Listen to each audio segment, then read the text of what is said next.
She-Ra 2018 is a phenomenal show that I have watched 4 times and I am currently partway through my 5th. And since my first viewing, I have convinced many of my friends to watch the show as well. And it's for good reason. But I understand that most people aren't completely open to watching something that is outside of their normal viewing pool. So I'm here to tell you why you should give She-Ra and the Princesses of Power a chance. I know on the surface, this show seems like another fairy tale princess story to sell girls toys with its chosen one narrative and on-the-nose naming criteria. And while that is more pointed at the original version from the 80s, the 2018 reboot strives to be much more than that. And because of this, it's become a worthy follow-up to kids shows like Avatar: The Last Airbender or Adventure Time, who's originally marketed for kids' television that has been adopted by adults because of its story that will make you think and feel things you never expected. Without going into too many spoilers, She-Ra is about Adora, an 18-year-old Horde soldier who finds a magic sword that turns her into a 9-foot-tall magical warrior woman with better hair than her original counterpart. This sword causes her to spontaneously switch sides in the war after realizing she's been indoctrinated into their take-over-the-world mindset. Beyond that, you were tossed into the deep end of the story, figuring out things alongside of Adora. Luckily, there isn't too much to learn, and you get into the swing of things rather quickly.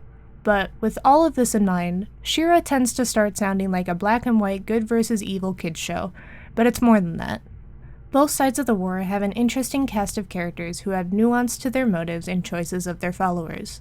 Most of all, every character in this show is shown to be capable of both good and bad, regardless of what side of the war they are on, which leads to incredibly moving and humanizing moments for every character in this show, even if they aren't so human.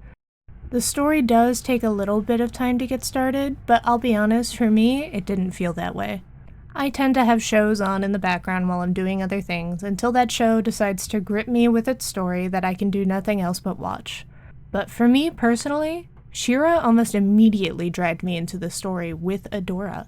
I was the golden child in my family, the one who was put up on a high pedestal to do great things. But just like Adora, I felt short of that pedestal and had to find my place somewhere else. Always striving to beat the expectations of others around me, it genuinely had me drained. So seeing a character like Adora struggle in the way that I had really just pulled me into this story, and I couldn't help but binge watch it. Honestly, the first time that I watched this show, I watched it in I think 2 or 3 days.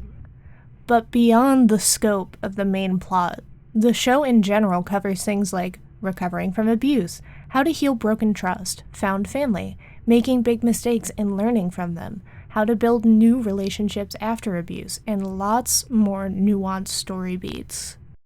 Plus, the soundtrack is amazing as well. This show is available on Netflix to watch, and I ask you to at least give it the first full season. I can promise that by episode 8, you will be interested in what's going on, and by episode 11, you will see what this show has to offer at its peaks. And I do genuinely believe that you or anyone else who gives this show a full and honest chance will not regret what they get out of it.